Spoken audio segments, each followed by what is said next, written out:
Once upon a time, there was a young man who worked at a factory. His mentor, an old technician, taught him to talk less, do more, and never stop, developing his skills in every aspect of the factory's operations. 10 years later, the old man retired and the young man became a technician himself. He continued to do his work with the same dedication and diligence as he was taught. One day, he visited his mentor. The old man saw that he seemed unhappy and asked what was troubling him. The young man sighed and poured his heart out. "I have been following your instructions. Exactly.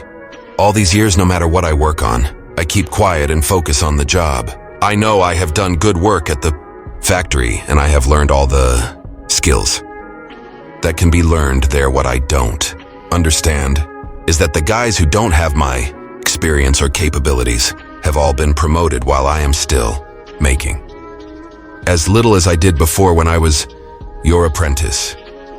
The old man asked, "Are you positive that you have become indispensable to the factory?" The young man nodded.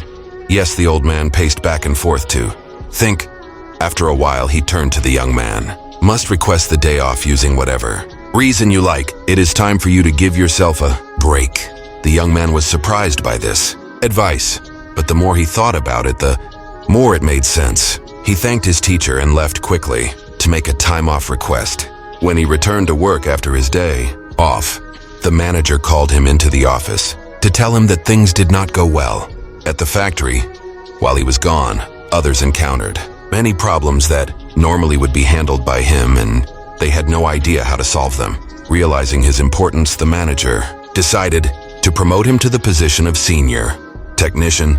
To thank him and encourage him to keep up the good work, the young man was grateful for his mentor's wisdom. Surely he thought this was the secret to success.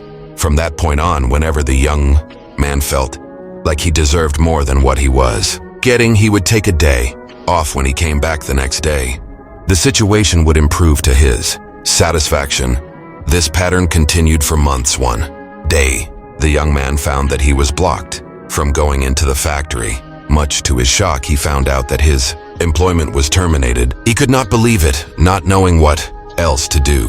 He went back to see his mentor to try to figure out how things had gone so wrong. "Why did I lose my job?" he asked with wounded pride. "Did I not do everything as you instructed?" "Actually, you did not, because you heard only half the lesson." The old man shook his head. "You understood right away that no one pays any attention to a light bulb that is always on. It is only when it goes off that people suddenly take notice and realize they've been taking it for granted. You were so eager to apply this understanding that you left before hearing the second half. It began to dawn on the young man that perhaps he made a big mistake. What was the second half? The mentor spoke slowly to make his point. The second half, more important than the first, is the realization that if a light bulb goes off frequently, then sooner or later, it will be replaced with one that is more reliable. Who wants a light bulb that no one can count on to provide illumination you see in life? In your life, do you have friends and family members that you take for granted? They're always there for you. What happens if one day they are no longer there? Do not wait for such a day to suddenly realize how important they are. Give thanks today for the good fortune of having them in your life. Also, don't let yourself being taken for granted.